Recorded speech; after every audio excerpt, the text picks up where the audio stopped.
Bonjour et bienvenue pour une nouvelle bataille de notre fin des temps de Warhammer.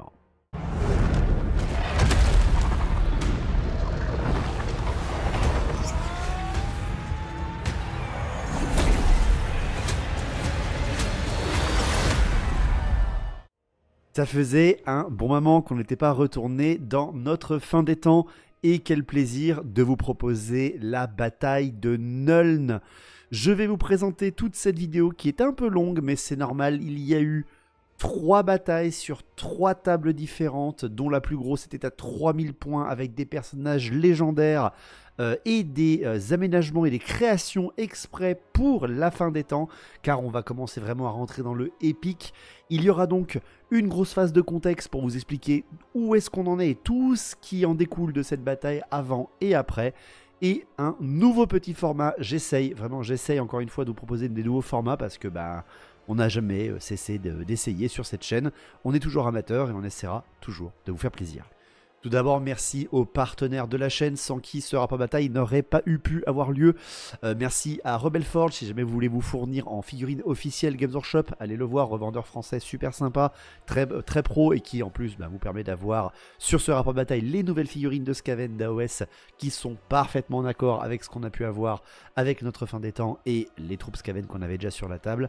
Merci également aux impressions 3D que nous avons disponibles sur ce rapport bataille et aux deux partenaires que nous avons, Forge de Fenrir et Forge 3D qui nous a offert nombre de figurines spécifiques pour ce rapport de bataille, les cuirassiers de Nuln et la surprise que vous allez voir juste après. Pareil, vous avez des codes promo dans la description, n'hésitez surtout pas, ça nous soutient. Et bien sûr, merci à vous tout de suite de liker, partager, commenter cette vidéo en espérant qu'elle vous plaise. C'est quand même la bataille de Nuln, 2 grandes rencontres, Elspeth von Draken contre Tankol et Vorax. Donc, cette bataille a mis beaucoup de temps à être tournée. Juste un petit peu de contexte par rapport à la mise en scène et à la réalisation de cette vidéo, parce que normalement je l'avais prévue pour septembre, mais comme vous le voyez, elle va sortir en octobre avec un peu de retard, je m'en excuse, on a à peu près une semaine de retard, mais parce que la bataille s'est déroulée sur 3 tables avec 3 joueurs différents. Question de vraiment avoir un impact et du narratif. Comme vous avez compris que j'adore vraiment me tourner maintenant sur le narratif complètement, en tout cas je vais essayer de toujours lier ça à chaque fois, que ce soit pour du V8, du End Times, du Old World, il y aura du narratif quasiment à chaque fois, donc vous aurez un gros contexte narratif d'explication de notre fin des temps en début de vidéo. Mais voilà, 3 tables différentes avec des petites scènes d'escarmouche et la grosse bataille à 3000 points, donc je remercie mes joueurs et surtout Guillaume qui est le grand joueur qui est venu la veille de cet enregistrement pour tourner cette bataille. Ça a été très sympa et il n'avait pas du tout de stress en défendant Nuln solo contre moi. Bonjour, eh bien je suis là parce que on m'a proposé de venir pour la bataille de Nuln, pour la fin des temps, pour sauver l'Empire. Vous me connaissez pour avoir aimé déboire sur cette faction. Donc est-ce que Elspeth von Draken va retourner le destin, non carrément retourner le destin de l'Empire? Vous le saurez. Donc la réalisation de cette vidéo, j'ai essayé d'amener un petit peu de nouveauté, encore une fois, par rapport au montage et à la réalisation, en mettant un peu plus en avant aussi le travail des joueurs, surtout pour la grosse bataille, bien évidemment. C'est du test, hein, encore une fois, c'est du test. Vous me direz si ça vous plaît en commentaire, et je compte sur vous, que les critiques soient constructives, j'espère quand même. Mais voilà, on essaye, encore une fois, on est amateur, on essaie toujours d'amener un petit peu plus de nouveauté sur cette chaîne. Donc, 3 batailles résumées en une seule, avec une énorme bataille qui va prendre un gros moment de la vidéo, bien sûr, tout un contexte narratif et des unités spécifiques et uniques. Donc tout d'abord, on va parler du contexte, et après je vais vous parler des listes d'armées et des petites modifications qu'on a fait exprès pour cette bataille.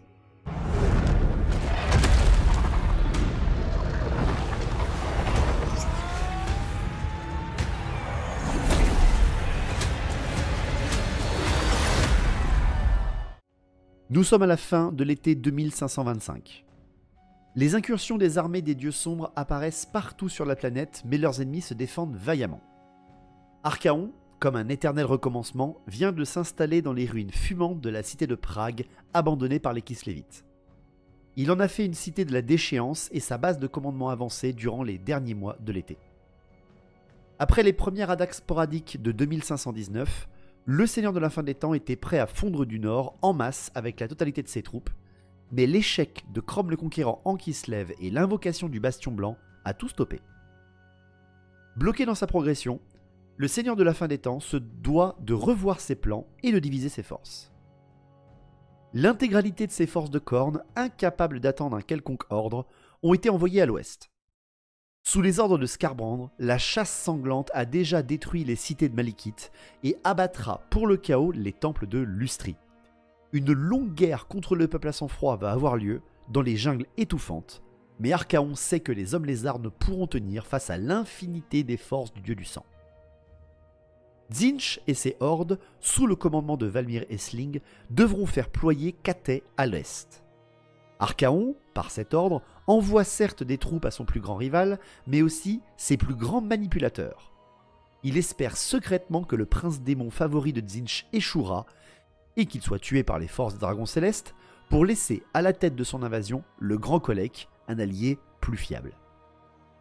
Le Seigneur de la Fin des Temps ordonne également à ses forces de Slaanesh de profiter de la guerre elfique sur Ulthuan pour tenter de débarquer sur l'île continent et y détruire le grand vortex. Enfin, ses forces de Nurgle devront débarquer dans l'Empire et en Bretonnie pour attaquer par le flanc ouest les hommes du Sud. Mais ce projet risque d'être difficile à mettre au point. Le Bastion Blanc a empêché aux forces chaotiques de prendre le port d'Erengrad. Sans ce point stratégique, une invasion du Vieux Monde par les voies maritimes est beaucoup plus difficile.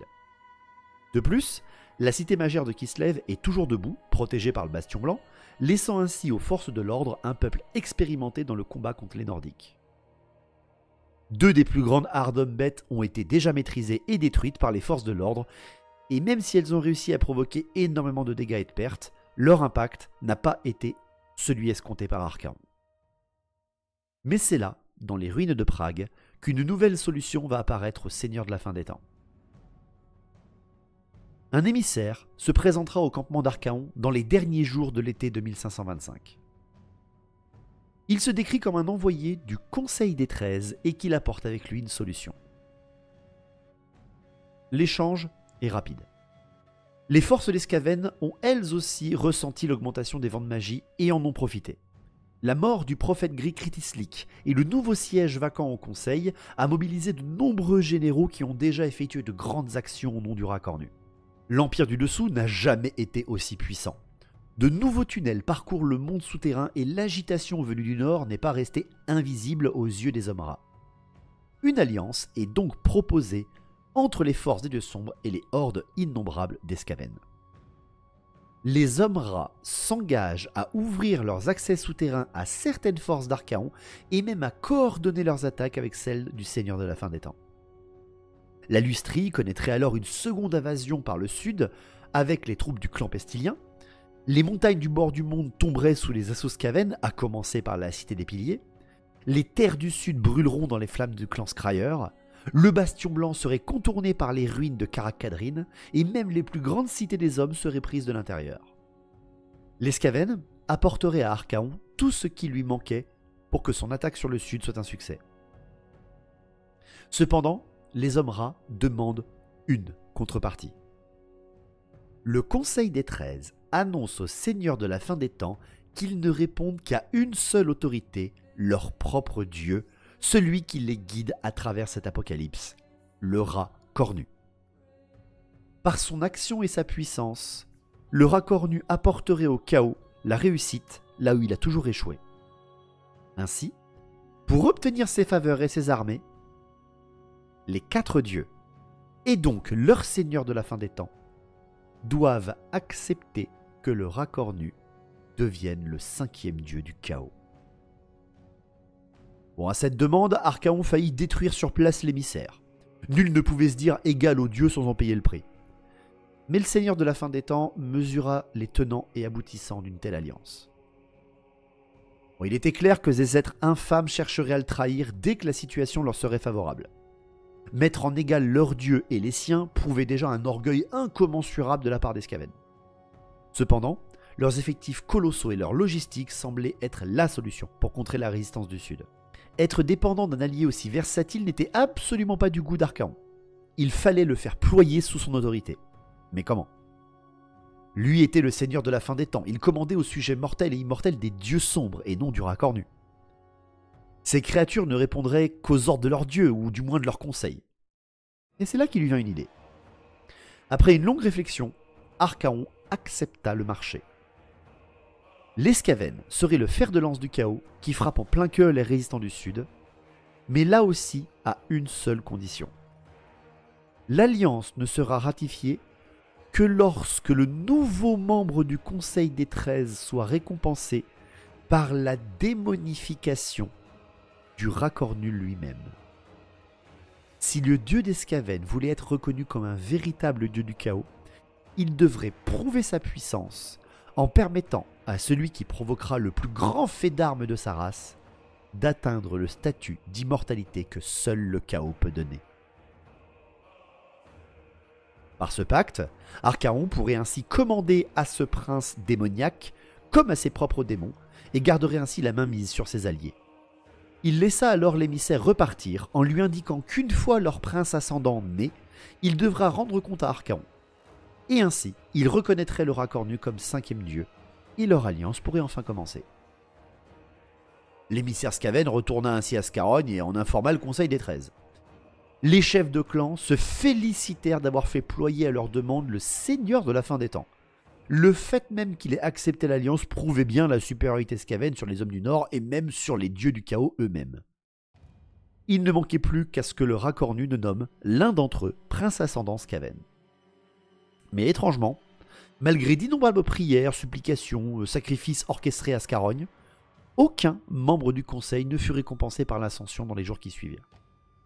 Au contraire, la présence du Racornu disparut du 13e siège, comme si le regard du dieu n'était plus sur le conseil, mais ailleurs. À travers l'Empire souterrain, voyageant sans se soucier du temps et de l'espace, le regard du dieu se porta sur les prétendants possibles.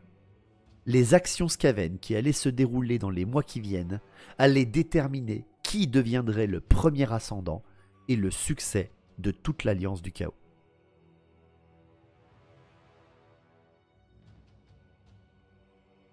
Dans l'Empire, la cité glorieuse de Nuln connaît depuis quelque peu une nouvelle agitation.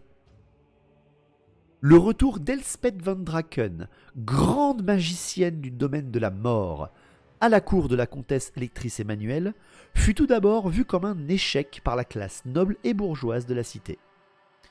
En effet, elle n'avait pas réussi à devenir la nouvelle matriarche des collèges de magie, laissant la jeune dame Magda d'Ubersreik obtenir ce privilège. Cependant, les reproches de la cour furent bien vite mis sous silence par la comtesse elle-même. Le retour de la magicienne était un grand atout pour la cité. Le monde changeait et Elspeth amenait avec elle une demande particulière de l'empereur lui-même. Le Wissenland et la cité de Nuln allaient être à la tête d'une attaque majeure des dernières terres de Sylvanie, encore aux mains des vampires. Elspeth van Draken était missionnée pour prendre le commandement des troupes du Wissenland, de l'Averland, du Stirland et du Moutland pour détruire une bonne fois pour toutes la menace interne des vampires dans l'Empire. La comtesse Emmanuelle, fierté de son peuple, utilisa son influence pour commencer à mobiliser les troupes nécessaires à Elspeth pour qu'elle ne connaisse que le succès. Les industries de la cité travaillèrent nuit et jour pour fournir les meilleurs équipements et matériaux aux troupes de la magicienne. Des appels au recrutement furent lancés dans tous les territoires alentours et nombre de volontaires affluèrent de partout dans la cité. Nuln n'avait pas connu un aussi grand rassemblement de troupes depuis l'affaire de Dieter IV. Mais les troupes impériales n'étaient pas les seules forces en présence à Nuln. Sous terre, cachée bien en dessous des égouts de la ville, une immense armée s'apprêtait à fondre sur la cité. Nuln avait déjà connu une attaque majeure Skaven presque 30 ans auparavant, certes sans succès, mais avec une presque réussite qui avait fait pâlir d'envie le Conseil des 13. Grâce aux précédentes réussites des Skaven dans le sud, le Conseil décida qu'il fallait tenter à nouveau de prendre la cité pour la gloire du Racornu. Le projet initial étant de capturer les quartiers des industries et le collège d'ingénierie. Tankol, bien au courant de la possible alliance avec le Nord grâce à ses espions et surtout de l'ascension potentielle en tant que prince démon du Racornu, fit tout ce qu'il put pour être nommé général de cette attaque. À grand renfort de courbettes, de menaces et de fausses promesses, il réussit à être nommé par le Conseil général en chef des troupes échines, Moulders, Scryer et guerrières présentes sous la ville. Mais alors que son plan était organisé sur plusieurs mois de préparation, le conseil ordonna à Tankol d'agir au plus vite, ce qui changèrent ses plans. Selon lui, pour atteindre le statut d'immortel, Tankol devait hâtivement prendre la ville par la force, pour prouver sa valeur au ras corps nu, mais il devait surtout tuer la grande générale impériale fraîchement revenue d'Aldorf. Il était sûr que le potentiel magique de cette fameuse Dame des Roses devrait suffire à sustenter le ras corps nu pour qu'il fasse de lui son premier prince démon. Cependant, elle était à l'abri dans un temple surprotégé. Il fallait donc l'attirer en dehors et attaquer sa ville, son territoire et son orgueil par la toute-puissance d'Escaven. Il s'organisa donc. Tout d'abord, Tankol réalisa dans les jardins de mort les plus anciens et abandonnés de la cité une invocation. Profaner ces lieux protégés allait non seulement plonger la magicienne protectrice de la ville dans une fureur noire, mais aussi apporterait un émissaire du ras corps nu dans la cité, permettant ainsi à Tankol de prouver une première fois sa valeur devant son dieu. L'invocation eut lieu durant une nuit d'été sans lune. Accompagné par ses meilleures unités, Tankol commença son incantation pour siphonner le plus d'énergie de ces lieux saints. Un tel ramdam ne manqua pas d'attirer les patrouilles alentours, qui tentèrent bien d'empêcher le rituel. Les fiers hommes de l'Empire, venus fraîchement rejoindre l'armée de Nuln, franchirent les barrières du jardin de mort, mais la redoutable puissance des vermines de choc et des raogres de Tankol, alliée à la puissance de feu des Gésaïques, ne laissèrent aucune chance aux humains. Plus le sang coula, plus l'invocation était puissante. Les impériaux finirent massacrés en quelques minutes, leur fier élan stoppé par la violence au combat des hommes rats. Au bout de longues minutes d'invocation, Tankol réussit à attirer sur terre Fristalmar, un verminarque du ras corps nu. Le prophète gris, dopé à la malpierre, expliqua son plan à la créature, lui offrant la chance de diriger l'assaut de son armée sur les portes de la vieille ville pour abattre Elspeth van Draken. Le verminarque accepta, plus par soumission que par réel choix. Mais l'idée de dévorer l'âme de cette magicienne intéressait le démon. Grâce à ce premier affrontement dans les jardins de mort, Tankol disposait désormais d'un parfait fanal d'attraction de magie avec ce démon pour attirer hors de ses murs la magicienne. Un appât parfait. Il fallait désormais réussir à tout préparer efficacement pour que son plan soit parfait. La seconde étape se déroula la nuit suivante. Les quartiers sud de la ville devaient être attaqués et incendiés pour qu'aux premières lueurs du jour, les hommes soient divisés, fatigués, usés et qu'ils ne puissent correctement se battre lors de l'assaut Skaven aux premières lueurs du jour. Tankol libéra dans les rues ses nombreux coureurs d'égout pour abattre le plus de sentinelles, pour provoquer le chaos et incendier les lieux de rassemblement des troupes impériales encore en train de dormir. Les embuscades des troupes du clan Eshin furent mortelles. Les pauvres patrouilles impériales ne purent rien faire face à la toute-puissance des assassins de l'ombre. Nombre de tavernes de greniers furent détruits et un grand nombre de patrouilles disparurent. Mais pour Tankol, ces actions provoquèrent une réaction à laquelle il ne s'attendait pas. Non loin des docks ouest, durant cette nuit des assassins, un groupe de lanciers de Nuln, accompagné par le prêtre guerrier William von Carston, furent en effet pris en chasse par les coureurs d'égout. Ce groupe se dirigeait vers une taverne. L'assaut fut soudain et sanglant. Le prêtre, cependant, était un vétéran qui inspirait à ses hommes un grand respect et une opiniâtreté légendaire. Sous les étoiles de jet ennemies sortant des ombres, les hommes tentèrent de rejoindre cette taverne, le Cochon Aveugle, une nouvelle taverne récemment ouverte dans le quartier. Ils savaient qu'à l'intérieur, de nouveaux venus, même des héros de la comtesse, étaient arrivés à Nuln. À l'appel des armes, ils s'y reposaient et pourraient être une grande aide. Le salut viendrait de la taverne. Malheureusement, William et ses hommes furent stoppés avant d'atteindre la sécurité relative des murs de l'établissement. Et au moment où William vit sa mort arriver, un rire gras sortit de la taverne et un duo de guerriers fit son apparition. Gotrek et Félix, les deux héros, vinrent en aide aux impériaux, trop heureux de massacrer à nouveau ces maudits hommes rats. Ils pulvérisèrent les 3/4 des Skaven avant que les derniers ne prennent la fuite à travers la ville. L'échange qui suivit entre William, Gotrek et Félix n'arriva pas aux oreilles des hommes rats. Une chose était sûre pour les héros. La ville était à nouveau menacée de l'intérieur par les Skaven, et tout ce qui pourrait arriver risquait de menacer la future campagne d'Elspeth Van Draken. Il fallait qu'ils agissent. Ils se dirigèrent vers le collège d'ingénierie pour y rencontrer leur ami Malakai Mackelson et réserver une surprise aux Skaven. Après cette nouvelle et terrible nuit d'assassinat et de sabotage, la ville de Nuln allait à nouveau connaître l'horreur Skaven. Aux premières lueurs de l'aube, la place du marché de la nouvelle ville fut secouée par des tremblements de terre surprenants, et devant la grande porte menant à la vieille ville, une dizaine de bâtiments s'écroulèrent, laissant sortir de leurs décombres des centaines d'hommes rats survoltés. Arrivant par la rue du commerce, attirés par le pouvoir démoniaque ressenti de cette armée comme une flamme, Elspeth Van Draken et ses troupes se positionnèrent face aux Skaven menés par le démon du rat cornu, sûrs d'exterminer la menace avant même qu'elle n'attaque. Tankol avait réussi. Sa cible était exactement là où il voulait qu'elle soit. Ses troupes étaient désordonnées, elle ne bénéficiait pas de la protection de son temple, et il avait parfaitement utilisé son serviteur démoniaque comme appât. Il n'avait plus qu'à attendre le bon moment pour frapper. Rien, ni personne, ne pouvait compromettre son plan.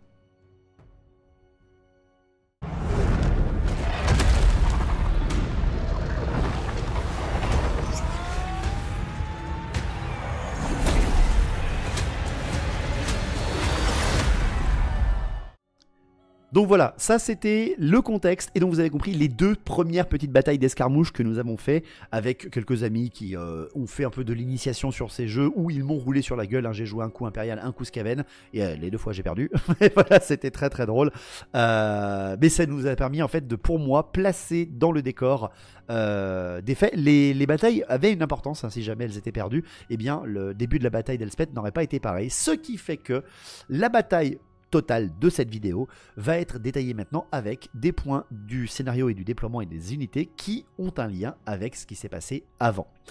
Donc déjà une petite présentation des listes d'armées. Elspeth Van Draken est un personnage qui vient de la campagne de Tamurkhan à la base, donc V6, qui a été mis au point grâce à l'aide de Vlast, bien évidemment, qui crée beaucoup de très beaux profils. Vous aurez le profil de Elspeth dans le Discord, vous n'hésitez surtout pas à aller y jeter un œil. Elle a un profil V8, elle est montée sur un dragon, elle a un profil commun, hein, comme tous les profils monstres V8, End Times, donc fin des temps. C'est une magicienne niveau 4, domaine de la mort, elle est maître du savoir, elle a une capacité de relancer une fois par tour un jet, n'importe lequel, et si elle ne le fait pas, eh bien elle regagne un PV perdu, et elle a un souffle spécifique qui, dès qu'il vous touche, vous enlève un des 3 PV, utilisable qu'une seule fois par partie, bien sûr, et pas au corps à corps. Pour le reste, après, elle possède une simple arme de base, elle a une armure de 2+, elle a aucune invulnérable, elle a une arme en fait, arme lourde, et le reste après c'est que son dragon qui fait le travail, donc c'est une très forte magicienne, mais aucune invulnérable, et vous allez voir qu'il y a du répondant en face. Avec elle, elle est accompagnée d'un grand maître du temple de mort qui possède une lamogre, un talisman de préservation, il est monté et c'est tout, voilà, c'est un gros chevalier très très lourd et très costaud. Il y a également un ingénieur avec le long fusil du Auckland qui est juste à poil et qui représente bien évidemment l'ingénierie de Nuln dans tout ceci, un des grands maîtres ingénieurs, qui est présent sur la porte de la cité. Vous allez voir un peu le déploiement juste après. L'armée de Elspeth est organisée autour de halbardiers de l'Empire, ils sont 32, avec 2 détachements des cuirassiers de Nuln. Alors les cuirassiers de Nuln, c'est des figurines qui coûtent 19 points, je les ai mis extrêmement chères, elles sont basées sur le stade des Ironsides de Tamurkhan, mais j'ai créé mes propres unités, mes propres règles. Ils ont donc des arquebuses qui ne portent pas à 24 mais à 30 pas. Donc déjà, elles portent un peu plus loin, c'est des arquebuses force 4, hein, bien sûr. Mais par contre, quand elles sont à mi-portée, elles ont le droit de relancer les 1 à la touche. Voilà. Sinon, le reste, c'est des humains classiques. Hein. CC3, CT3, commandement 7. Tout simple, ils sont en armure lourde, parce que c'est des cuirassiers de Nuln, d'où les 19 points de la figurine. Mais ça coûte cher, ça coûte très vite, très très cher. Et ce sont bien sûr des possibles détachements du régiment d'halbardiers. En unité spéciale pour l'Empire, vous avez bien sûr 3 chevaliers demi-griffons en lance de joute, enfin en lance de cavalerie avec l'armure entière et les états-majors complets, ainsi qu'un étendard discipline. Vous avez 10 chevaliers du cercle intérieur de mort en armes lourdes, boucliers, full équipés, ils sont tous là pour taper très très fort. Vous avez 2 grands canons et vous avez bien sûr un canon feu d'enfer et un tank à vapeur, bien sûr, parce qu'on est quand même à Nuln. Certes, ce n'est pas le Délivrance parce que je ne l'ai pas en peinture, mais c'est le Graou, hein, bien sûr, parce que ça a été peint par Graou. Donc c'est le tank que amène avec elle Elspeth. C'était une liste, du coup, qui avait peu de personnages. Bon, pas de capitaine grande bannière, c'est mes jets de commandement. Pas de prêtre guerrier, pas de répurgateur. Voilà, ça sort des sentiers battus. Une liste de tirs avec un peu de répondant au corps à corps et surtout, bonne grosse magie. Du côté de Tankol et Vorax, eh bien c'est un Tankol et Vorax entièrement créé que j'ai fait. Je me suis inspiré bien évidemment des règles officielles de Tankol, de la V7, donc qui existe techniquement pour la V8, mais aussi de la V8 d'Entides, sauf que ce n'est ni la figurine ancestrale, ni la figurine de AOS fin des temps. Non, j'ai fait la mienne, avec un profil, pareil, vous avez tout le descriptif qui sera disponible sur le Discord. Sachez juste qu'il a une capacité de pouvoir popper vraiment par un tunnel en dessous, une seule fois par partie, et d'être accompagné par un régiment de Raogre spécifique. C'est un magicien de niveau 4, il a une invulnérable de 4 lui et une armure de 4. Il a beaucoup de PV, comme c'est un profil mixte, hein, donc j'ai mixé les PV, donc il est à 7 PV.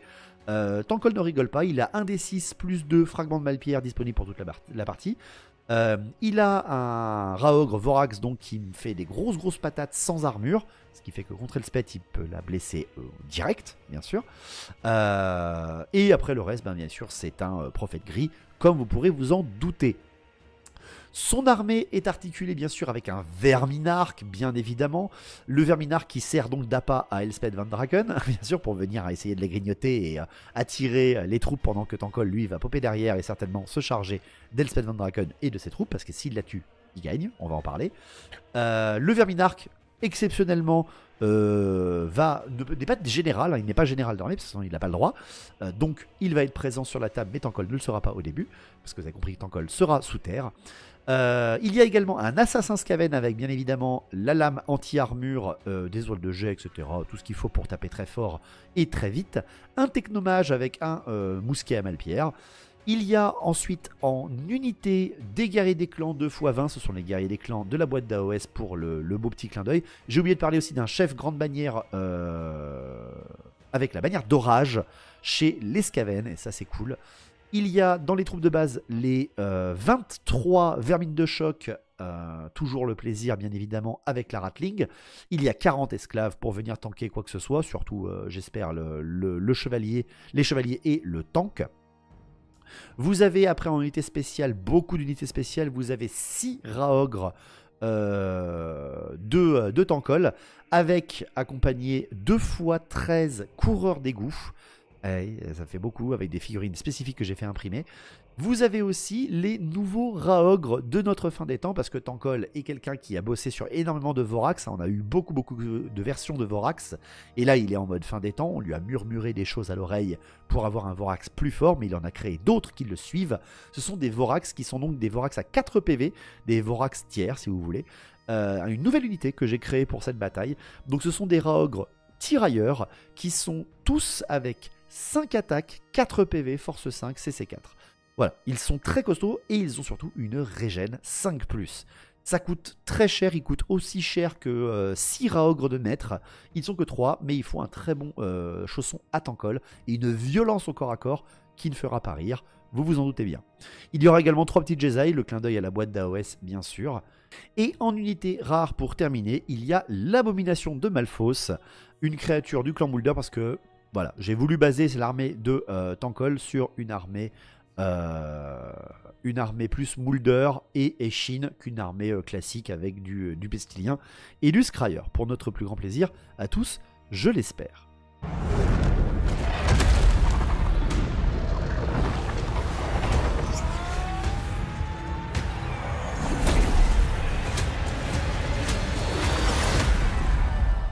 Bon, voilà, vous avez eu les listes d'armées, les précisions et quelques petites réactions déjà. J'espère encore une fois que ça vous plaira ce nouveau format. C'est quoi le but ? C'est quoi le but de cette partie ? il est plutôt extrêmement simple, le but de la partie. Pour les Skaven, tuer Elspeth. En faisant survivre Tankol. Si jamais ça se passe comme ça, si Tankol tue lui-même Elspeth, il fera un jet de commandement au moment où elle meurt. S'il le réussit, il devient prince ascendant automatiquement sur table. Il a déjà un profil prêt. Si jamais Elspeth meurt, mais que c'est pas Tankol qui la tue, mais qu'il survit, il faut, pour les Skaven, qu'au moins 2 unités aient traversé la porte. C'est-à-dire que soit la porte est prise, et elle compte comme ayant traversé, soit elles sont passées par la porte, par-dessous. Si ça se passe comme ça, si Elspeth est morte, et 2 unités ont passé la porte, si ça se passe comme ça, Tankol pourra prétendre à devenir le prince ascendant, mais il ne pourra le faire qu'à la fin de la partie. S'il y arrive, il conquérera Nuln. S'il n'y arrive pas, Nuln résistera, mais sera grandement affaibli.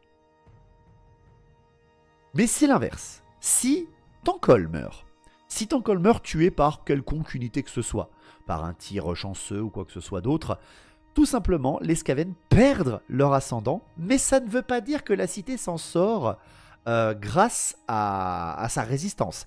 Peut-être que des Skaven vont tout nettoyer sur la table, tuer Elspeth par exemple. Si Tankol meurt et qu'Elspeth est morte également, ça veut dire que la cité ne pourra pas faire la campagne contre la Sylvanie et qu'il y aura un très gros problème au niveau de Nuln pour ce qui est des sabotages.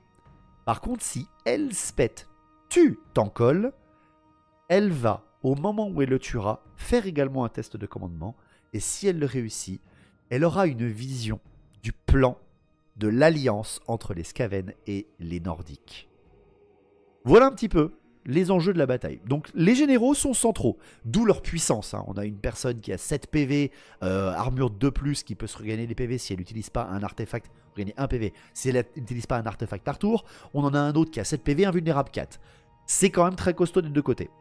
J'espère que cette bataille va vous plaire. Elle m'a demandé énormément de travail. Encore une fois, je vous rappelle que je suis tout seul pour tout faire. Grâce à Rebel Forge et Forge 3D, on a eu des figurines exceptionnelles pour ce rapport de bataille que j'ai dû tout intégralement peindre. D'où le retard que j'ai eu un petit peu. Parce que bon, vu que je me suis marié cet été, j'ai pas pu tout vous faire pour septembre. Mais on y est. C'est parti pour la bataille de Nuln. Qui va gagner, Elspeth ou Tankol?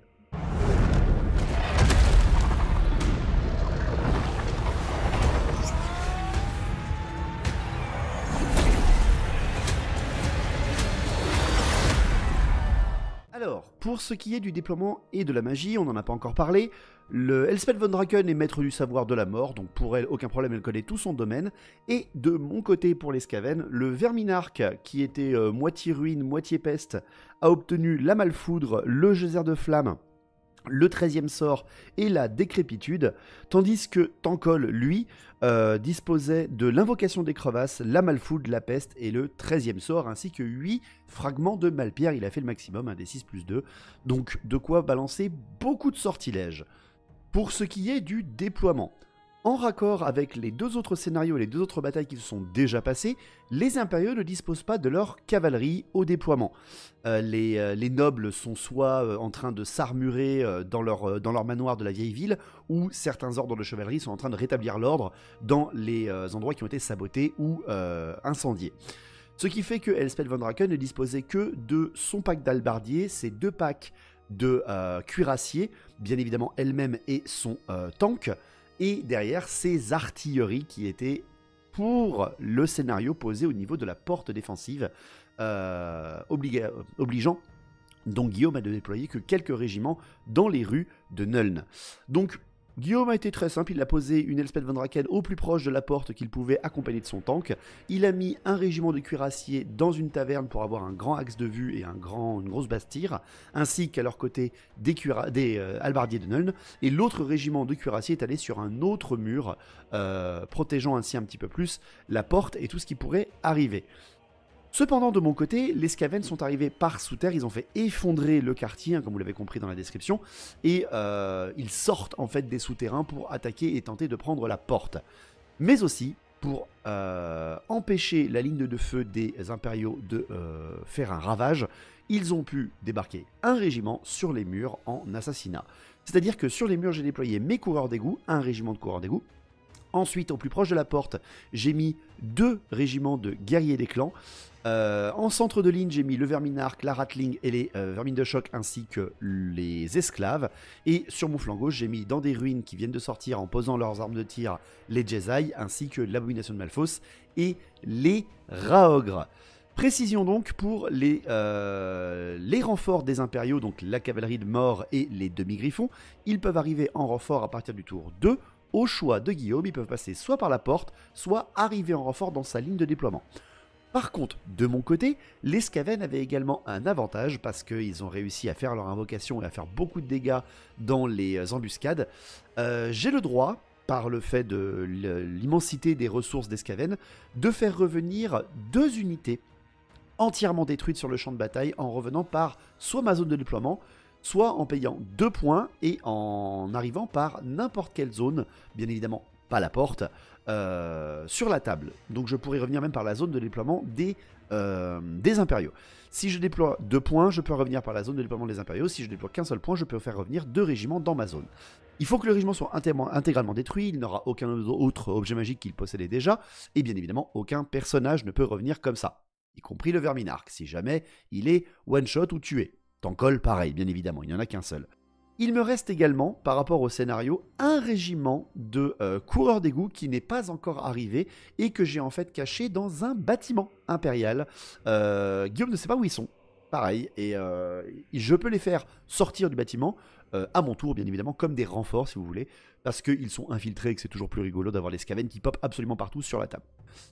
J'ai également, en tant que Skaven, vu que j'ai réussi mes infiltrations, pu placer 3 bombes sur la carte sous les rues de Nuln. Vu que c'est un piège posé pour Elspeth, j'ai pu miner en fait l'endroit, et si jamais un ennemi, une troupe impériale, passe à un endroit que j'ai déjà prédéfini et caché par rapport à mon déploiement, eh bien je peux déclencher une bombe. Sur un 4+, elle explosera et enlèvera un des 3 PV à celui qui est dessus. Voilà, donc j'ai piégé la rue, hein, littéralement, pour mon plus grand plaisir. Le premier tour, je pouvais l'avoir, sauf si Guillaume faisait un 6, et il a fait un 6. Donc c'est très mauvais, ça commencerait très mal pour moi, car le premier tour sera pour les impériaux, je vais devoir subir le plein courroux des impériaux. Voilà, les armées sont déployées, la bataille est prête à être déroulée. On va voir qu'est-ce qui va se passer pour cette fameuse bataille de Nuln. Est-ce que l'assassinat sur Elspeth va fonctionner ou est-ce que Tankol va se faire refroidir ?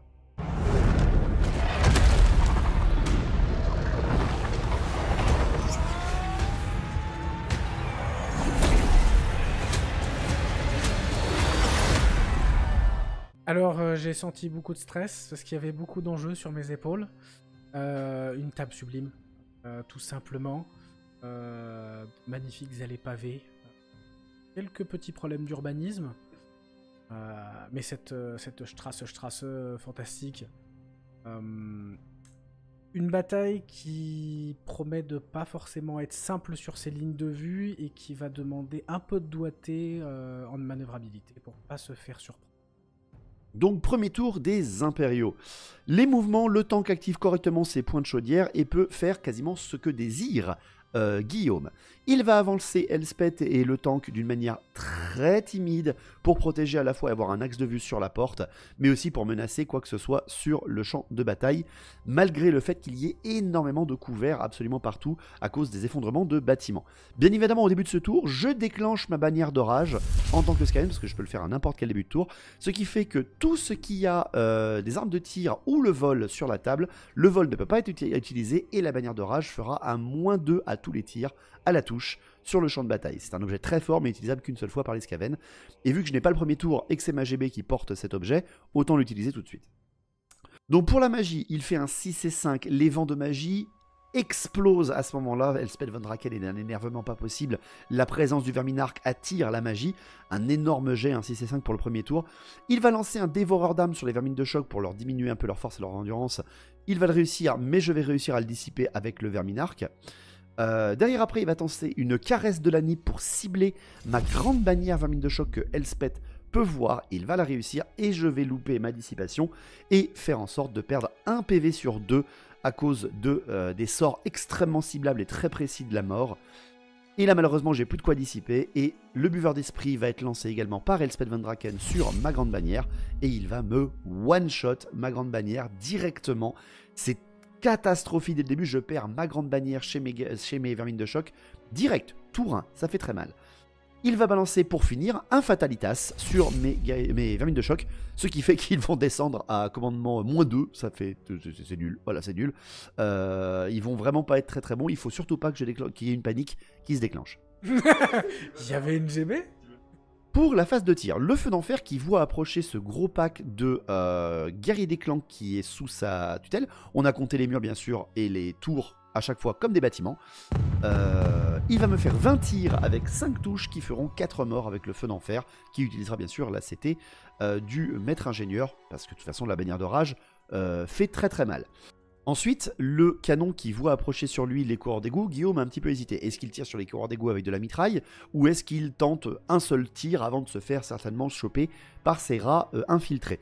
Il décide de dégommer la Ratling qui est en position pour tirer sur Elspeth, et peut-être avec un peu de chance de continuer son tir de boulet en direction des vermines de choc, et peut-être même sur le verminarque avec un peu de chance.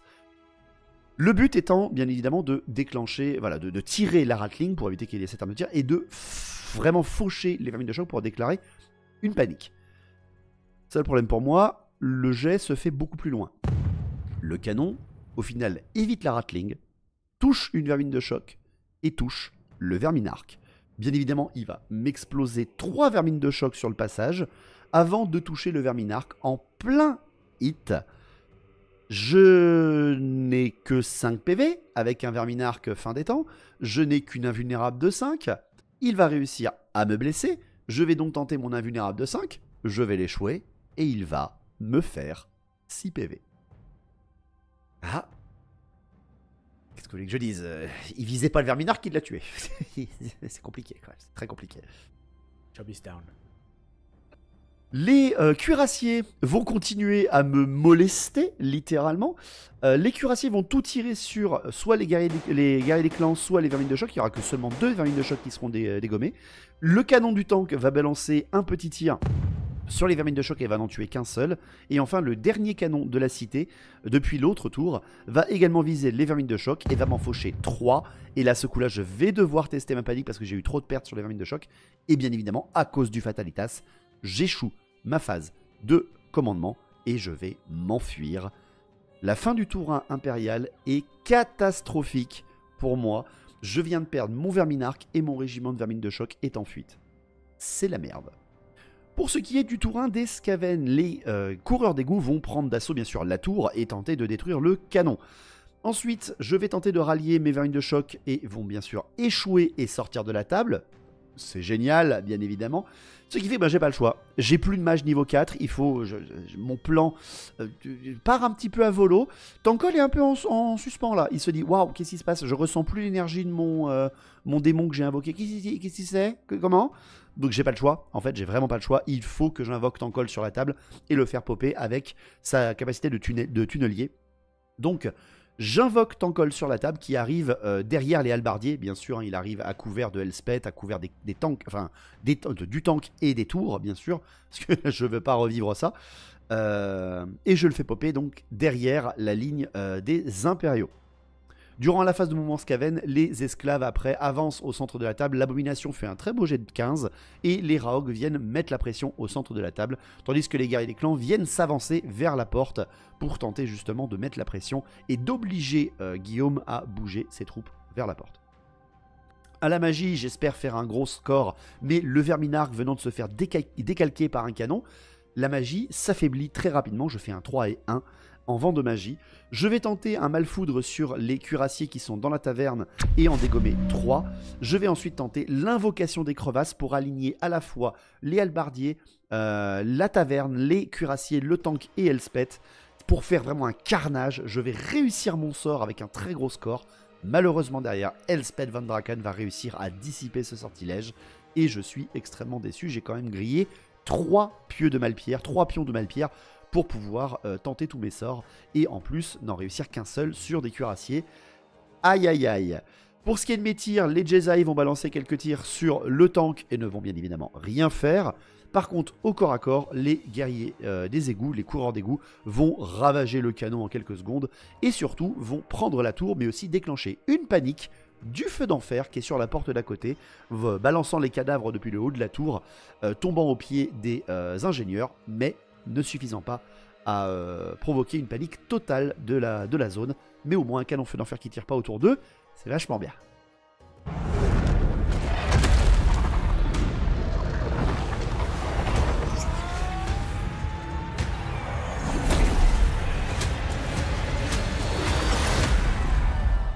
Pour le tour 2 de l'Empire. Pour le tour 2 de l'Empire, eh bien, les points de chaudière également du tank se passeront très très bien. Il n'y aura pas de charge véritable déclarée à ce tour-là, mais seulement des mouvements aléatoires. L'arrivée des renforts est assez impressionnante parce que, arrivant de la porte, les chevaliers de mort avec leur grand maître vont faire leur apparition. Les demi-griffons vont arriver à l'arrière de Tankol par la règle que dispose Guillaume, donc il fait arriver tous ces renforts à ce moment-là. Et c'est surtout le fait que le tank, avec son mouvement aléatoire, va réussir, avec 4 points de chaudière utilisés pour une charge aléatoire, va réussir à venir impacter le régiment de guerriers des clans qui était face à lui. Cependant, il passe à un endroit d'une bombe que j'avais placée au croisement qui était devant la porte. Je réussis mon 4+, et je fais péter 3 PV d'un coup sur le tank. C'est toujours agréable de faire ça, mais ça ne stoppera pas sa charge vu qu'il est inarrêtable. Pour ce qui est des autres mouvements, Guillaume va reformer ses halbardiers pour voir approcher les Raogres de Tankol ainsi que l'Abomination et les autres Raogres. Il va déplacer Elspeth pour qu'elle à nouveau recule et voit Tankol de face, parce que c'est quand même très important de pouvoir dégommer ça. N'oubliez pas que c'est l'objectif. Et elle a ressenti à nouveau, Elspeth, la présence magique d'un autre mage, vu que le Verminarque est mort. La magie du tour 2 des Impériaux. Elspeth voit une créature magique, un rat mutant, un homme rat, sortir des décombres de la ville de Nuln, et elle ressent que c'est très certainement lui qui a corrompu les jardins de mort en invoquant le démon qui vient déjà d'être détruit. Elle va s'énerver absolument et attirer à elle la magie de Siich.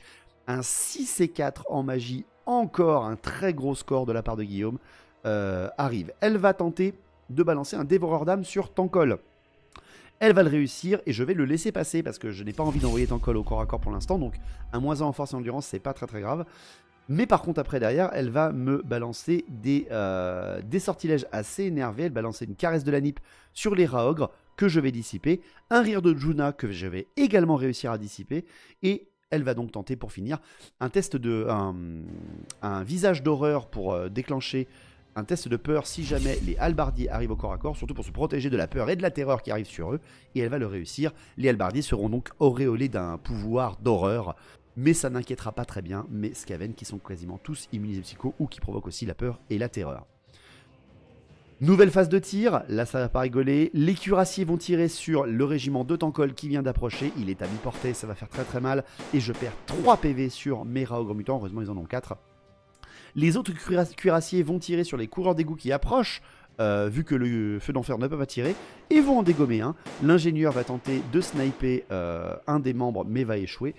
La mitraille du canon de l'autre tour va viser les coureurs d'égout qui approchent, et va en décalquer 2, arrachant au passage quelques pièces de fortification, mais ça ne suffira pas à déclencher une panique chez les coureurs d'égout.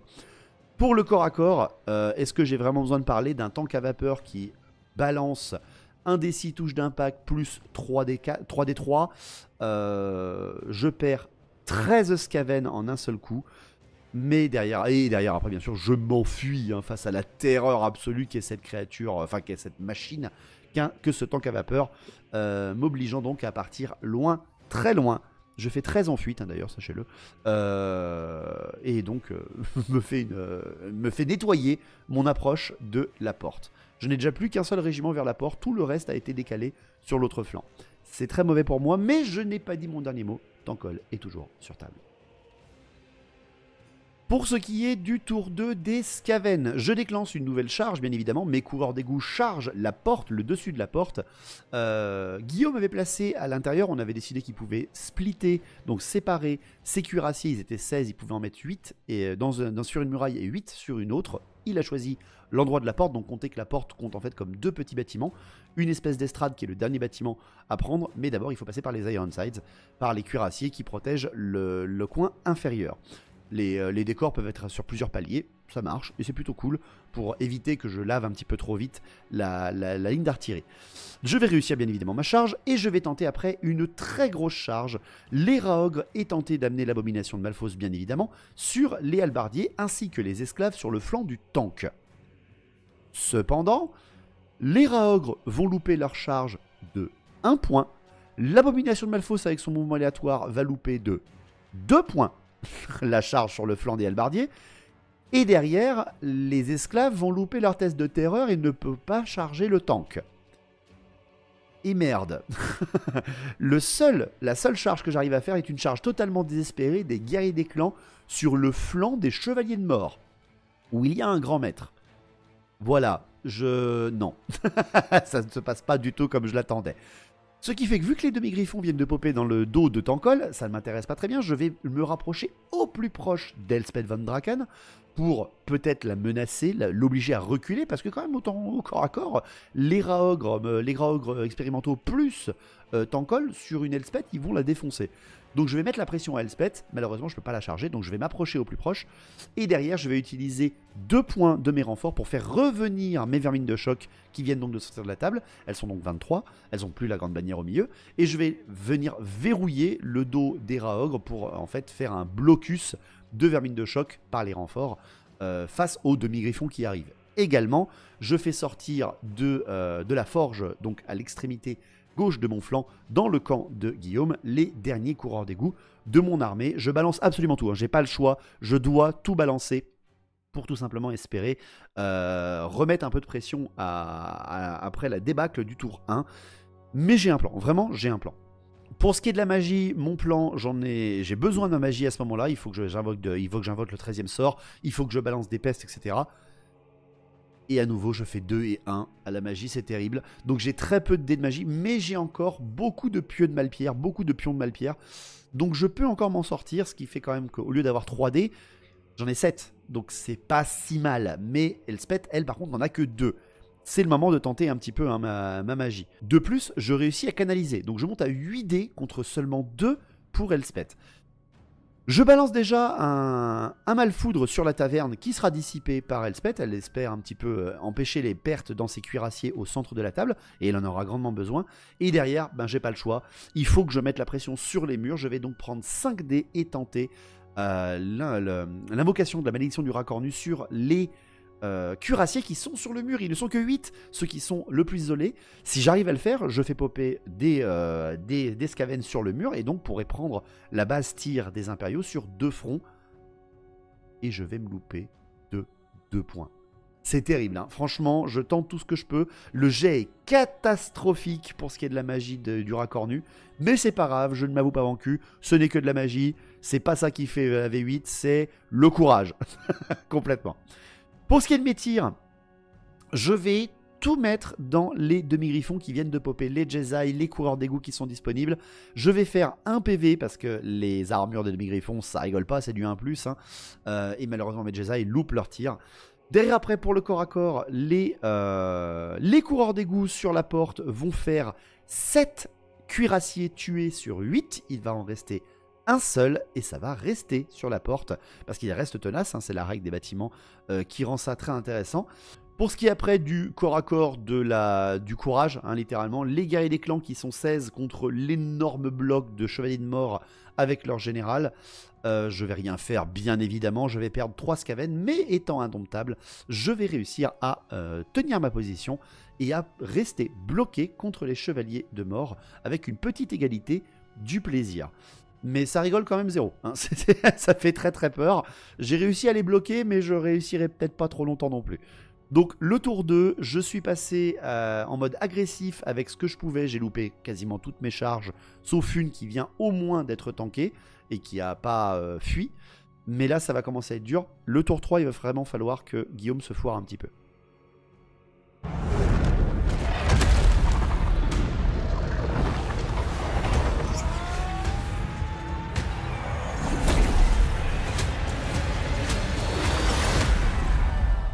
c'est le moment décisif. Je choisis la solution offensive. Je prends de face les Raogres avec le pack d'albardiers, suivi de flancs des chevaliers demi-griffons. On va mettre une pression maximale. De plus, le tank charge l'abomination, tente de lui rouler dessus. Tour 3 de l'Empire, les points de chaudière du tank se passent à nouveau très bien. En déclaration de charge, eh ben, bien évidemment, hein, j'ai loupé ma charge, il fait des contre-charges. Les demi-griffons qui voient le flanc des Raogres qui ont loupé leur charge et les halbardiers vont charger l'énorme pack de Raogres du centre de la table. C'est assez dangereux pour moi, hein, mais bon, que voulez-vous, j'ai loupé ma charge, hein, c'est comme ça que ça marche. Ensuite, c'est le tank à vapeur qui voit, parce qu'il a un mouvement aléatoire, il va balancer les 4 points de chaudière sur le flanc de l'abomination de Malphos. Il faut qu'il réussisse un très beau jet pour arriver au contact. Et il va le réussir, ce qui fait qu'il me charge l'abomination de Malphos de flanc avec le tank à vapeur. C'est catastrophique pour moi, encore une fois. Ça va faire extrêmement mal. Donc en fait, les moulders se font contrecharger tous. Et ça fait très très peur. Pour ce qui est des mouvements, bien évidemment, qui va reformer ses chevaliers de mort. Et derrière, Elspeth va reculer face à Tankol. J'ai au moins réussi à la faire reculer. Et c'est après que je comprends qu'il recule tout simplement pour pouvoir me souffler dessus. Parce qu'elle a son souffle D3 PV, utilisable une fois par partie. Et c'est pas cool pour moi du tout, bien évidemment. À la magie, il va faire un double 3. Elle va balancer un dévoreur d'armes sur le régiment de Tankol, je vais le dissiper. Elle va balancer un rire de Bjuna et elle va enlever un PV à un Raogre mutant, ce qui fait que j'en perds enfin un. Et enfin, elle va tenter un buveur d'esprit sur Tankol. C'est terrifiant si elle arrive à faire ça. Mais heureusement pour moi, elle va louper son sortilège. Et ça m'arrange très bien. Le souffle du dragon Carmin va se passer à ce moment-là. Il arrive parfaitement avec le souffle, qui est un espèce de lance-flamme, toucher mes Raogres et va m'enlever 5 PV. Il touche 3 Raogres. 3 Raogres plus Tankol qui réussit son attention messire, ce qui fait que c'est 1 des 3 PV par Raogre, et heureusement il n'en enlève que 5, donc franchement je m'en sors plutôt bien. Ma régénération en plus se passe plutôt bien derrière, donc 5 PV ça me fait un autre Raogre tué, mais bon, ils sont immunisés psycho, c'est pas très très grave, et de toute façon, vu qu'il a seulement reculé, je vais pouvoir le charger au tour d'après, et là j'aurai pas le choix, il faut que je tue Elspeth. Si j'arrive à le passer, la catastrophe s'arrêtera assez vite, mais ça rigole quand même 0. C'est très très très puissant le souffle. Heureusement que là on n'est pas au World, elle peut le faire qu'une fois par partie. Pour ce qui est des tirs, les cuirassiers vont viser les coureurs d'égout et ne vont rien faire. Le feu d'enfer qui peut enfin à nouveau tirer va également tirer sur les coureurs d'égout qui sont à portée vu qu'ils ont été repoussés vu que les cuirassiers ont tenu. Il va m'en tuer que 2. Enfin, c'est les derniers cuirassiers de la porte, le dernier cuirassier de la porte qui va tenter de tirer sur le coureur d'égout et finir de tenter de déclencher une panique et va échouer son tir. Ce qui fait que je vais pouvoir recharger juste après. Au corps à corps, les chevaliers de mort contre les guerriers des clans. Je sors mon assassin à ce moment-là parce que de toute façon j'aurai pas d'autre occasion, hein, c'est sûr et certain. Je sors mon assassin parce que là les chevaliers vont faire beaucoup trop mal. Mon assassin frappe toujours en premier, apparaît. Il va viser bien évidemment le grand maître parce qu'il a 4 attaques empoisonnées, annule armure. J'en passe 3. Sauf que le grand maître a un vulnérable de 4+, et en réussit 2. Donc il n'a perdu qu'un PV. C'est compliqué. Mes guerriers des clans vont frapper ensuite les chevaliers. Et la saturation quand même, hein, parce que j'ai des lanciers en guerriers des clans. La saturation va tuer 2 chevaliers. Guillaume loupe 2 tests d'armure. Ce qui m'arrange très très bien. Derrière après, le jet de touche des chevaliers est infâme. Il ne va me tuer qu'un seul Skaven. Un seul Skaven contre 2 chevaliers et 1 PV sur le grand maître. Le grand maître va quand même me mettre 1 PV sur l'assassin, bien évidemment, hein, parce qu'il rigole pas quand même le gars. Mais il se foire aussi énormément. Ce qui fait que les chevaliers perdent le combat. Il teste et il fait 10. Pas serein. Ce qui fait que les chevaliers de mort s'enfuient de 8 pas et sont poursuivis de 6 pas par des guerriers des clans et un assassin exsangue, mais qui viennent, par miracle, de percer la ligne de défense de la porte. Qu'est-ce qui vient de se passer? On n'a pas compris. À ce moment-là, vraiment, on n'a pas compris. Donc, voyant ce carnage qui vient de se passer, on passe à l'autre corps à corps, les halbardiers et les demi-griffons contre les Raogres. Et là aussi, Qu'est-ce qu'il se passe? Qu'est-ce qui se passe dans ce corps à corps? Guillaume va foirer toutes les attaques de ses demi-griffons et de ses chevaliers. Ils ne vont faire aucun dégât. Il va louper quasiment les 3 quarts de ses touches et en plus louper ses blessures derrière. C'est catastrophique, hein, vraiment ce qui se passe. Je crois qu'il me tue un rat ogre. Il me tue un seul... Non, même pas. Si. Je crois qu'il me tue un rat ogre. C'est tout. Il m'enlève 3 PV avec tout ce qu'il peut. Et attention, 3 PV, ce sera à la fin du combat qu'il me les enlève. Les demi-griffons n'enlèvent qu'un seul PV. C'est catastrophique. Hein. Une charge de flanc de demi-griffons qui ne font qu'un PV sur des unités qui n'ont pas d'armure, c'est catastrophique. Ce qui fait que mes rats ogres vont frapper avant les halbardiers. Et là, le carnage est total. Mes rats ogres prouvent bien que Moulder, quand même, contre de l'infanterie, ça rigole zéro. J'enlève 15 halbardiers en un round. Les halbardiers survivants vont m'enlever les 2 PV qui restaient sur un rat ogre et donc me le tuer. Ce qui fait que là, j'explose complètement le régiment d'halbardiers qui vient pourtant de me charger. Les demi-griffons n'auront rien fait, les 2 vont tester et les 2 vont échouer leur test. Les demi-griffons vont s'enfuir, bien sûr, et les rats ogres vont poursuivre les halbardiers et tous les massacrer. Et là aussi, ça m'arrange. Donc là, tout d'un coup, qu'est-ce qui se passe? Les corps à corps rattrapent tout mon tourin. Les chevaliers sont en fuite. Les halbardiers viennent d'être dévorés. Et surtout, n'oubliez pas, c'est mon tour après. Bon, après, c'est le tank. Bon, le tank contre l'abomination de Malphos, là, c'est pas la même, hein, on va pas se mentir non plus. L'abomination de Malphos a 5 PV. Il va me balancer 6 blessures dans la tronche. Et je ne vais passer que 2 régènes sur 6. À 4+, quand même, c'est assez aberrant. Le tank va perdre 2 PV par des attaques de tête de l'abomination de Malphos. Je vais bien évidemment perdre le combat. Je suis tenace à commandement 8 quand même. Et bien sûr, je le loupe, hein, je fais commandement 10. Donc, ben, mon abomination de Malphos s'enfuit de 10 pas. Sauf que le tank, lui, reste bloqué sur place. Vu que c'est un tank à vapeur, il ne peut pas poursuivre. Bon, ce qui fait que mon abomination de Malphos fuit à travers les rats ogres, un bâtiment, elle fait des tests de terrain dangereux partout. Et elle va finir en fait à 1 PV en pleine fuite devant les demi-griffons également en fuite. À la fin de ce tour 3 impérial où leurs charges ont été catastrophiques. Aucune charge ne s'est bien passée à part le tank, sauf que le tank aurait apprécié rester bloqué au corps à corps par l'abomination de Malphos, et pas que l'abomination de Malphos s'enfuit en fait. Ce qui fait que là, mon tour 3 Skaven, j'ai des choses à jouer. Pour mon tour 3 Skaven, ben oui, il faut que j'y aille, il faut espérer que la charge des esclaves sur le flanc du tank réussisse. Et je le réussis, d'ailleurs, hein, avec grand plaisir pour moi. Je réussis à charger le tank et à réussir surtout mon test de terreur sur le tank avec mes esclaves. Les rats ogres viennent charger la taverne avec les cuirassiers à l'intérieur.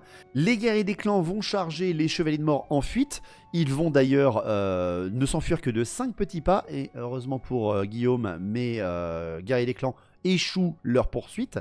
Mais reste très collé aux chevaliers. Derrière après, les coureurs d'égout vont bien évidemment charger les demi-griffons, leur provoquer une panique. Ils vont passer à travers l'abomination de Malphos et rester à 2 pas du bord de table. Et je vais louper ma charge malheureusement. Et enfin, je vais rallier mon abomination de Malphos et bien évidemment les coureurs d'égout chargent le feu d'enfer et les derniers cuirassiers de la porte. Dernière charge, bien sûr, j'ai hésité très longtemps. J'ai hésité très longtemps. Est-ce que j'envoie Tankol sur Elspeth? Est-ce que c'est plus intéressant de faire de la magie? Est-ce que c'est plus intéressant de, elle, la bloquer au corps à corps? Et en fait, je dois mettre la pression à mon adversaire. Et surtout, j'ai quand même beaucoup d'attaques avec Tankol, autant qu'elle, hein, bien évidemment. Sauf que moi, j'ai une invulnérable qu'elle n'a pas. Et de plus, Vorax, de la fin des temps de cette chaîne, annule les armures. Il a quand même 6 attaques à force 6. Il peut faire très mal sur Elspeth. Il va la toucher sur 4+, la blesser sur 4+, mais tout ce qu'il va faire à 4+, ça va la défoncer. Donc, elle a 7 PV, si j'arrive à la mettre au moins en panique, et la rattraper, ça serait le god tier. Sachant que les corps à corps se passent très bien dans ma ligne arrière au final, je peux peut-être arriver à gagner. Donc je charge, au final, avec mon Tankol et mon Vorax sur Elspeth. Pour ce qui est de mes mouvements, mes vermines de choc qui viennent de revenir vont se placer vers la taverne et venir un petit peu mettre de pression sur le tank. Si jamais le tank arrive, je lui offre quelque chose à manger. Mes Jedi vont passer d'une ruine à l'autre.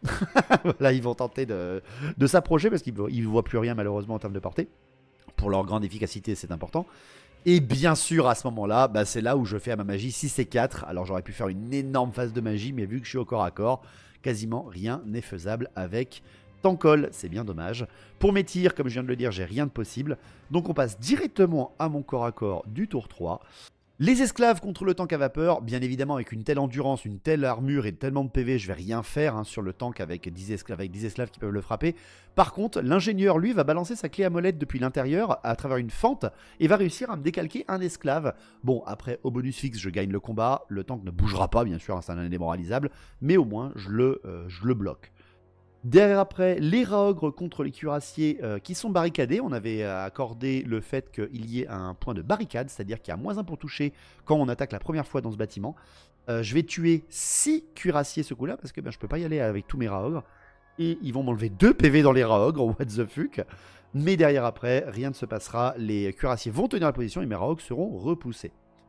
Les coureurs d'égout sur, bien sûr, le feu d'enfer, bah, ils vont défoncer le feu d'enfer, bien sûr, et prendre position sur la porte pour notre plus grand plaisir, et défoncer tout ce qu'il pourrait y avoir à l'intérieur, sans déclencher de panique, par contre, de l'autre canon. Et c'est surtout le corps à corps qu'on attend, le corps à corps Elspeth von Draken contre Tankol. Tankol fonce avec Vorax, son nouveau Vorax, le dernier Vorax de sa génération, contre une Elspeth von Draken énervée comme pas deux. Le combat va se passer assez équitablement. Tankol va frapper d'une puissance incommensurable. Alors il y a bien 2 profils véritables. Il y a Vorax lui-même qui a 6 attaques, CC 4, Force 6, Endurance 5. Il a 7 PV parce que c'est une figurine commune à Tankol. Une invulnérable de 4 et une armure de 4. De son côté, Elspeth, elle a son dragon qui fait 6 attaques, CC 5, Force 5, Endurance 6, 6 PV, enfin 7 PV avec Elspeth qui est dessus en profil combiné. Donc les deux ont 7 PV.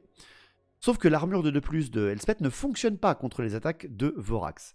Vorax va lui balancer 3 PV dans la gueule d'un seul coup.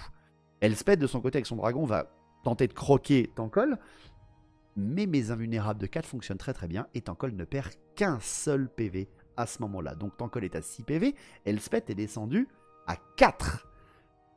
Elle perd le combat, bien sûr, parce que Elspeth a son profil d'arme lourde, mais elle va rien faire. Tankol, avec son bâton, va tenter de frapper, mais va rien faire non plus. Ce qui fait qu'elle perd le combat. Elle doit tester au commandement. Bon, elle a un très bon commandement. Sauf que Guillaume fait 11 au commandement. Cependant, il n'a pas encore utilisé la relance d'Elspeth. Il va reprendre un des dés, celui-là qui a fait 6, il le relance et réussit à faire 2. Ce qui fait que Elspeth, grâce à son sablier de la mort, reste sur place au combat, sinon elle était en fuite. Et j'aurais pu tenter de la rattraper et de la défoncer. C'est le profil du personnage, elle n'a pas d'invulnérable, mais elle peut relancer une fois par tour un seul dé. C'est le jeu, et j'accepte le fait, mais là je suis très confiant par rapport à Tankol, parce que, waouh, le Tankol fin des temps, il rigole 0, même au corps à corps.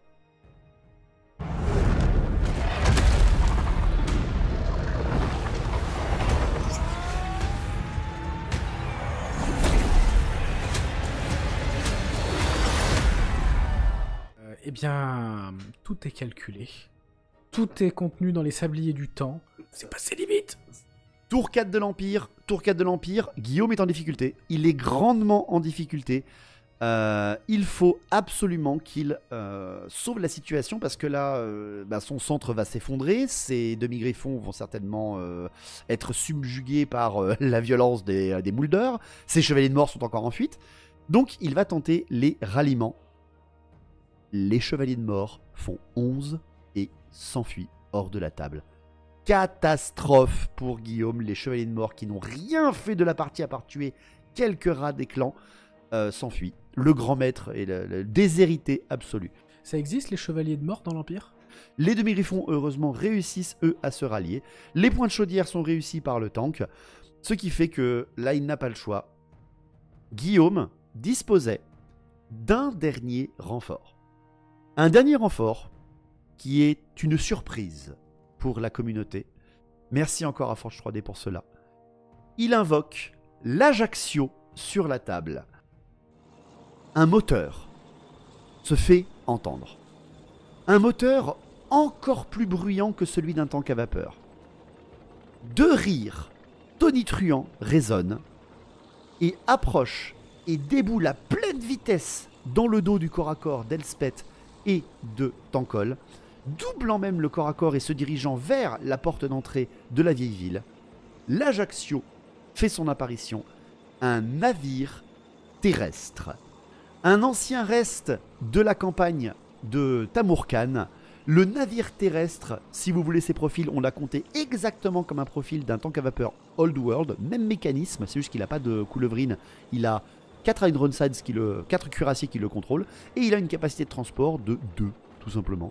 Et à bord de ce navire terrestre, Gotrek et Félix arrivent sur la table.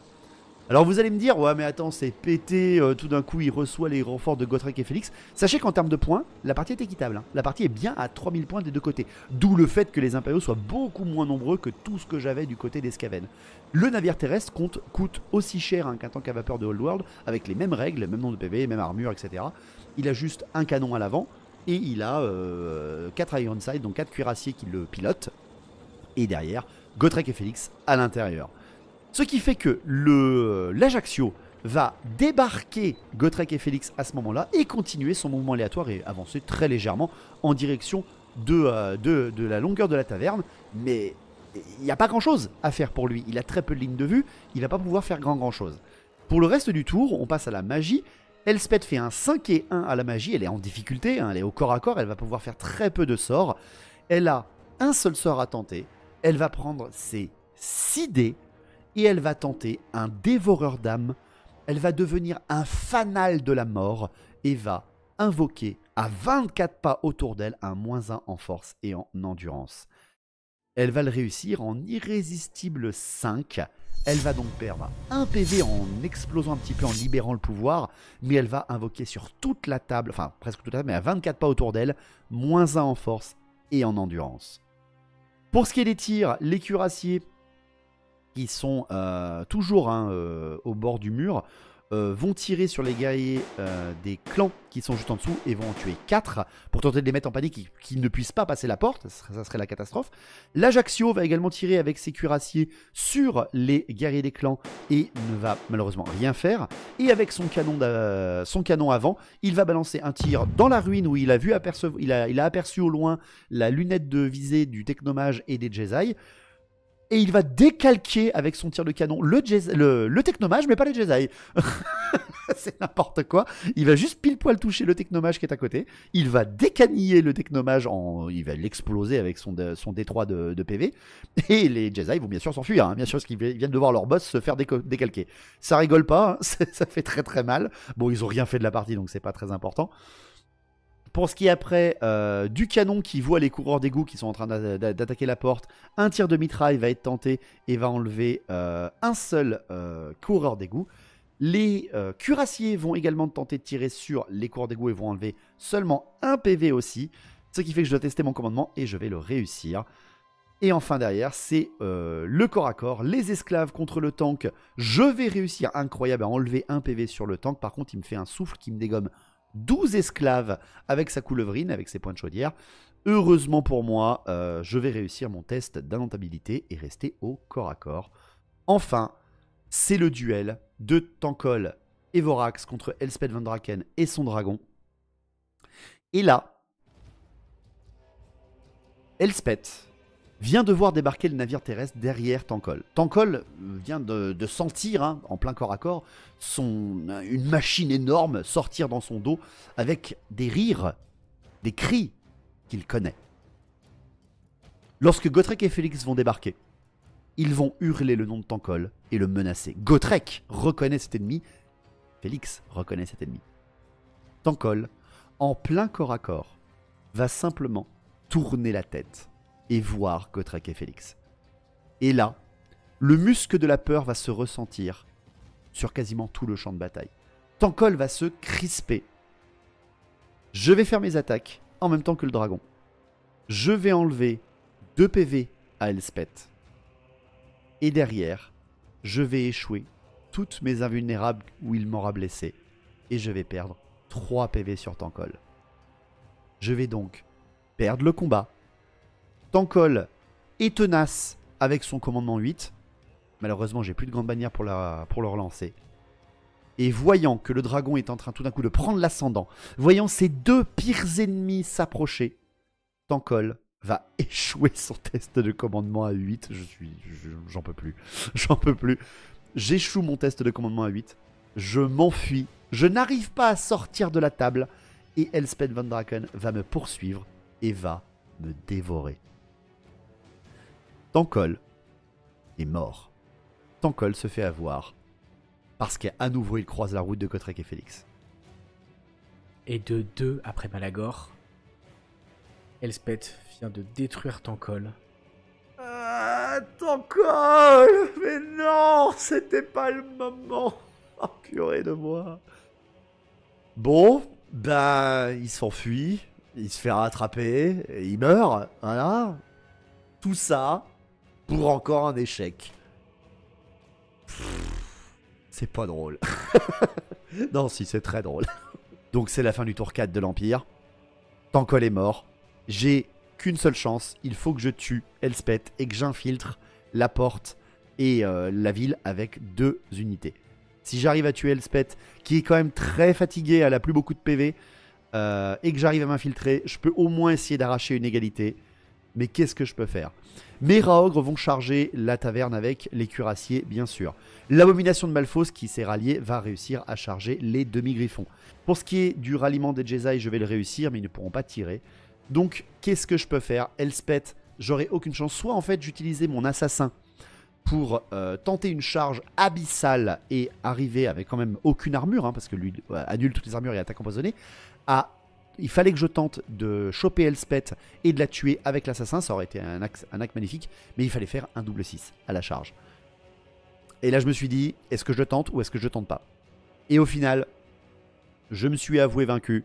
Elspeth est trop loin. Je vais échouer ma charge. Autant que je passe cet assassin en ville pour pouvoir justement créer du chaos. Et tout simplement, je vais faire passer mon assassin par la porte, abandonner les gars des clans qui étaient avec lui, et les coureurs d'égout vont prendre la porte également. Donc je vais bien avoir mes 2 régiments qui vont entrer en ville, mais Elspeth Von Draken est juste trop loin. Je ne pourrai pas la tuer. Au corps à corps, mes Raogres vont défoncer les derniers cuirassiers de la taverne et prendre possession de la taverne. Et le tank à vapeur va bien évidemment ne rien avoir hein, en dégâts, en me dégommant d'ailleurs aucun esclave ce coup-là. Juste pour terminer, l'abomination de Malphos face aux demi-griffons. Je vais réussir à dégommer quand même 2 demi-griffons, mais derrière, elle n'a plus qu'un PV, mon abomination de Malphos, et les demi-griffons réussir à me la dégommer.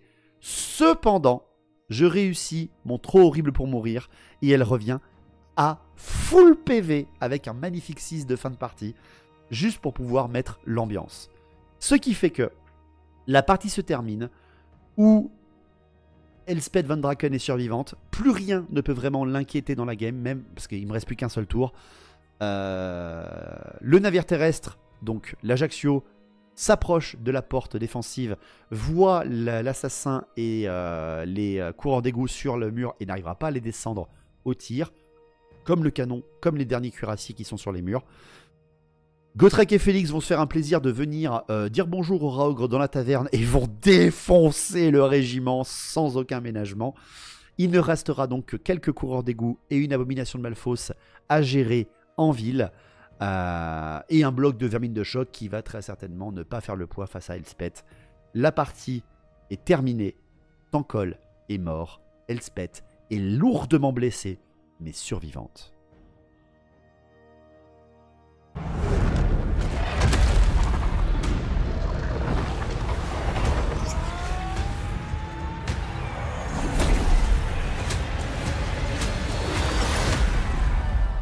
C'est bon, je voudrais remercier tous ceux que je connais, ma famille, puis David, et puis Lédé, et puis Ranald.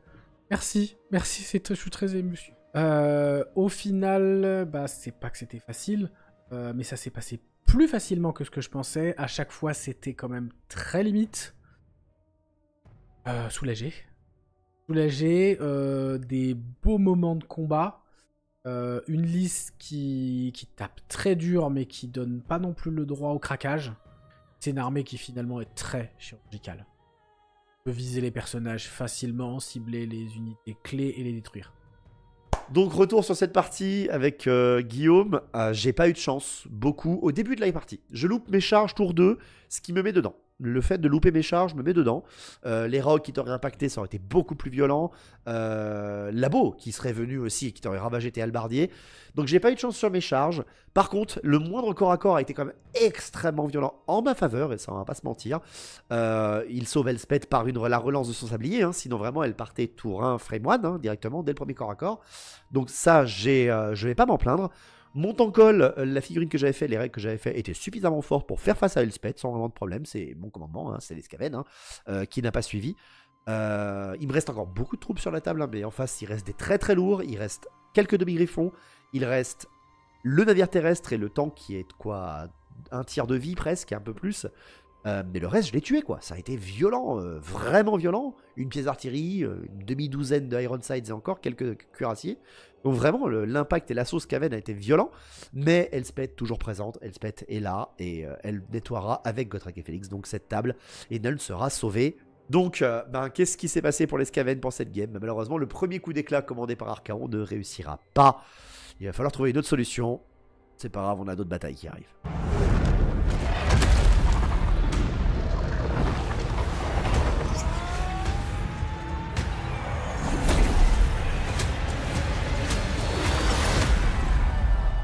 Et voilà, la bataille de Nuln est terminée. Je sais, vous allez me gueuler dessus en disant « Mais comment t'as pu tuer Tankol comme ça ?» Mais c'est les dés. Vraiment, c'est les dés qui ont décidé ça. La partie a vraiment vrillé 2 fois. Premier tour, j'en ai pris plein la tronche. Deuxième tour, très difficile pour moi. Troisième tour, tout s'échange. Les corps à corps deviennent complètement favorables à moi. Les impériaux s'écroulent, hein, véritablement. Et quatrième tour, c'est le test de commandement qui me fait fuir avec Tankol. Et Elspeth qui arrive pile poil à me rattraper. C'est ça Warhammer. C'est comme ça que ça marche. Gotrek et Félix, finalement, n'ont pas servi à cette bataille à des 3000 points. Et ça a arrangé un petit peu le scénario parce que, bon, ils ont fait du nettoyage sur la table, mais ça veut dire qu'ils ont survécu à cette bataille également. C'était prévu dans la surprise. J'espère que la surprise vous a plu. L'Ajaccio, magnifique, hein, bien évidemment. Pareil, il n'a pas eu trop d'incidence parce que c'était très fort d'avoir un deuxième tank qui arrive quand on voulait, hein, vraiment, Guillaume. D'ailleurs, Guillaume avait l'Ajaccio et Gotrek et Félix disponibles dès le tour 2 et il a bien attendu le dernier moment et il a bien fait, je trouve, parce que vraiment la situation commençait à lui échapper en tour 4. Donc c'est un très bon choix, et c'est surtout le scénario qui fait que le Verminarque est mort, Tankol est mort. Bravo à Elspeth qui a survécu quand même à seulement 2 PV, hein, cette bataille. Ça rigole quand même pas. De mon côté, eh bien, la bataille franchement a été très plaisante. Ça m'a vraiment fait plaisir de jouer les Skaven et vraiment être Wislar, hein, absolu. Mes 2 autres bombes, j'en ai pas parlé, mais en fait elles ont à chaque fois échoué. Déjà il y en a une qui a jamais eu quelqu'un qui est passé dessus, donc ça m'a pas été déclenché. Et l'autre où c'était justement l'Ajaccio qui est passé dessus, eh bien malheureusement j'ai pas pu la déclencher, le 4+ n'est pas arrivé. Donc c'est pas grave, c'est Skaven, hein, c'est jamais très très fiable non plus. C'est ça le but du jeu. Mais Tankol, le profil était très sympa. J'ai juste échoué sur un test de commandement. J'ai échoué sur un test de commandement, hein, c'est comme ça. Lui, il a bien échoué sur des chevaliers de mort contre des guerriers des clans. Qu'est-ce que vous voulez que je vous dise de là-dessus? La bataille était super sympa. Vraiment, j'ai beaucoup apprécié. Surtout le fait de la faire sur plusieurs parties avec des petits narratifs au début et une grosse bataille plutôt simple, entre guillemets, hein, tuer les boss, quoi. Mais les boss, c'était pas rigolo quand même. Dommage qu'on n'ait pas pu voir au corps à corps les nouveaux Raogres mutants. Vous inquiétez pas, on les verra dans d'autres régiments parce que c'est quelque chose de fin des temps pour sortir un peu les nouvelles figurines d'AOS qui sont très jolies. Voilà, je suis désolé pour les joueurs Skaven, mais j'ai échoué et je vous jure que j'ai tout fait pour gagner. C'est pas parce que je déteste les Skaven que j'ai pas voulu gagner. Au contraire, j'ai vraiment tenté ma stratégie. J'ai pas eu de chance sur la magie, c'est pas grave, c'est les dés. Mais derrière, la campagne des Skaven donc, et la tentative du premier ascendant a échoué. Peut-être que ça sera les prochains. Tant pis, je pourrais pas tout de suite acheter la figurine du nouveau Verminarque de AOS pour en faire un prince démon racornu. On en a longuement parlé sur Twitch, hein, de cette hypothèse-là. Donc j'espère que ce nouveau format vous a plu. J'en ferai pas tous les mois non plus, mais voilà. Le fait d'avoir un petit peu parfois les joueurs qui parlent de leurs ressentis, c'est inspiré bien sûr de la vidéo de JDG. Le fait d'avoir un petit peu plus de contexte, etc., ça c'est ma patte à moi, mais vous le savez. La vidéo est longue, hein, je crois qu'elle va faire 1h30, un truc comme ça. J'espère que c'est pas trop long, mais vous savez comment je suis. Il y a quand même 3 parties résumées en une seule. Je peux pas faire plus court. Et bien évidemment, la fin des temps est très loin d'être terminée, mais c'est plutôt bon signe pour l'ordre. Nuln n'est pas tombé, Elspeth n'est pas morte, la campagne contre la Sylvanie va commencer. Espérons que ça se passe aussi bien, ou en tout cas, pas si pire. Pour conclure, je voudrais remercier les participants au grand projet. Donc le principe, vous le savez sur Twitch ou sur le Discord, les membres de la communauté m'envoient par des dons des figurines de l'Empire qu'ils peignent eux-mêmes aux couleurs de la région qu'ils désirent dans l'Empire, et avec un petit lore, etc. Et ils sont apparus pour beaucoup dans ce rapport de bataille, surtout dans les parties narratives du début. Donc merci à tout le monde, merci à KLM aussi pour avoir fait les Chevaliers de Mort magnifiques pour cette bataille, même s'ils n'ont pas malheureusement brillé. Merci à Graou pour Gotrek et Félix, merci à Forge 3D pour les cuirassiers, pour le navire terrestre, etc. Bref, merci à tout le monde, et merci aussi à vous qui regardez cette vidéo. Encore une fois, n'oubliez pas les liker, les partager, les commenter les vidéos, c'est très important. Le Tipeee de la chaîne est là, juste ici, si jamais vous voulez me soutenir, et j'en ai grandement besoin pour continuer à vous proposer toujours de plus en plus de rapports de bataille. Pour me soutenir autrement, vous avez les partenaires, vous avez Forge 3D, vous avez Forge de Fedril, vous avez Rebel Forge, vous en avez d'autres qui arrivent très bientôt, je vous en parlerai dans la prochaine bataille. Vous avez tous les liens en description encore une fois. Vous pouvez aussi me rejoindre sur Instagram si vous voulez, j'ai ouvert une page il n'y a pas très longtemps pour vous tenir un peu au courant de ce qui se passe en tournage, un petit peu, vous envoyer un peu plus que sur Discord, sur Twitch, etc. Je vous mets des petits teasings de ce qui se passe, par exemple pour les tables de Nuln, beaucoup de gens les ont vus en avance sur Instagram, n'hésitez pas, le lien est également en dessous. Bref, merci à tout le monde, on se retrouve très bientôt pour un prochain rapport de bataille Old World un peu plus tranquille, on va pouvoir avancer un petit peu, toujours plus de plaisir pour notre passion. Portez-vous bien et à la prochaine.